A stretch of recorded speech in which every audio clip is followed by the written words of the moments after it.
The questions that we're going to be talking about are of profound importance, and it's my hope that the discussion tonight will be a significant step forward in each of your own personal spiritual journeys. Now, when we ask the question, scientific naturalism versus Christianity, we're asking which of these two worldviews is true. Accordingly, we must conduct our inquiry on the basis of the 9 fundamental logical laws of reasoning. And we need to ask ourselves the two questions. First, what reasons are there to believe that scientific naturalism is true? And secondly, what reasons are there to believe that Christianity is true? Well, with respect to that first question, by scientific naturalism, I mean the view that the natural world is all there is, and that we should only believe what can be scientifically proven. Now, think about the claim that the natural world is all there is. This claim is logically equivalent to atheism. But I can't even imagine how you could scientifically prove atheism. Since science only studies the natural world, how could science possibly prove that there is nothing beyond the natural world? The only way that the naturalist could hold this would be by faith. But then he would contradict his own view, which says that we should only believe what can be scientifically proven. And thus his position seems to me to be internally incoherent. Now, consider that second claim, that we should only believe what can be scientifically proven. I submit that this claim is demonstrably false. First of all, it's too restrictive. There are all sorts of truths which we all rationally accept, but which cannot be scientifically proven. For example, mathematical and logical truths, metaphysical truths like the external world is real, ethical truths, aesthetic truths, and even scientific truths. The fact is that science itself is permeated by unprovable assumptions.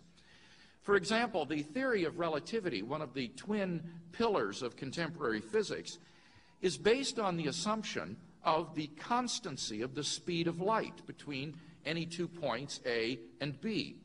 But this is strictly unprovable. We simply have to make this assumption if we're to hold to the theory. And thus, it is simply too restrictive to contend that we should only believe what can be scientifically proven. But worse than that, the naturalist claim is self-refuting. For consider the statement, quote, "We should only believe what can be scientifically proven," end quote. Can that statement be scientifically proven? Well, obviously not. And thus the scientific naturalist's position refutes itself, and so it cannot be true.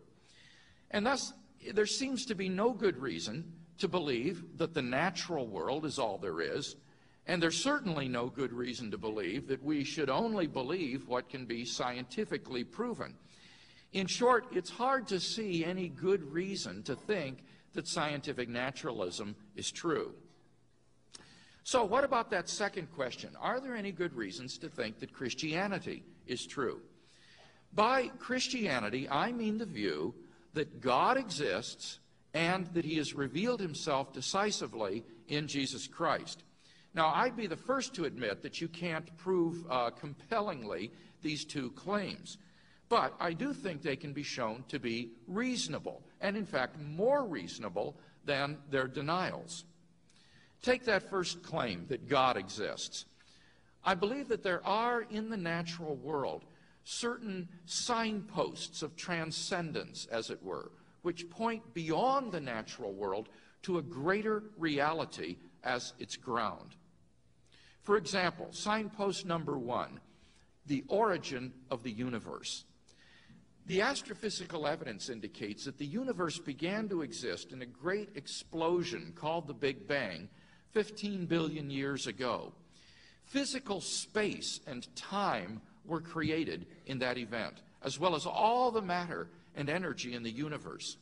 Therefore, as the Cambridge astronomer Fred Hoyle points out, the Big Bang theory requires the creation of the universe from literally nothing. Now, this tends to be very awkward for the naturalist. For as Anthony Kenny of Oxford University urges, a proponent of the Big Bang theory, at least if he is an atheist, must believe that the universe came from nothing and by nothing. But surely that doesn't make sense. Out of nothing, nothing comes. So why does the universe exist instead of just nothing? Where did it come from? There must have been a cause which brought the universe into being. And from the very nature of the case as the cause of space and time, this cause must be an uncaused, changeless, timeless, and immaterial being which created the universe. Isn't it incredible that the Big Bang theory thus fits in with what the Christian theist has always believed, that in the beginning, God created the universe? Now, I simply put it to you, which do you think is more plausible, that the Christian theist is right, or that the universe just popped into being uncaused out of nothing? I at least don't have any trouble assessing these alternatives. Signpost number 2, the complex order in the universe. During the last 30 years, scientists have discovered that the existence of intelligent life depends upon a complex and delicate balance of initial conditions simply given in the Big Bang itself. We now know that life-prohibiting universes are vastly more probable than any life-permitting universe like our own. How much more probable? Well, the answer is that the chances that the universe should be life-permitting are so infinitesimal as to be incomprehensible and incalculable. For example, Stephen Hawking has estimated that if the rate of the universe's expansion 1 second after the Big Bang had been smaller by even 1 part in 100,000 million, then the universe would have recollapsed into a hot fireball. P.C.W. Davies has calculated that the odds against the initial conditions of the universe being suitable for star formation, without which planets could not exist, is 1 followed by 1,000 billion zeros at least. John Barrow and Frank Tipler estimate that a change in the strength of gravity or of the weak force by even 1 part in 10 to the 100th power would have prevented a life-permitting universe. There are around 50 such quantities and constants given in the Big Bang which must be fine-tuned in this way if the universe is to permit life. And it's not just each quantity which must be finely tuned. The ratios between these constants must also be exquisitely finely tuned. So improbability is multiplied by improbability, until our minds are reeling in incomprehensible numbers. There is no physical reason why these constants and quantities should have the values they do. The one-time agnostic physicist Paul Davies comments, "Through my scientific work, I have come to believe more and more strongly that the physical universe is put together with an ingenuity so astonishing that I cannot accept it merely as a brute fact." Similarly, Fred Hoyle remarks, "A common-sense interpretation of the facts suggests that a super intellect has monkeyed with physics." And Robert Jastrow, the head of NASA's Goddard Institute for Space Studies, calls this the most powerful evidence for the existence of God ever to come out of science.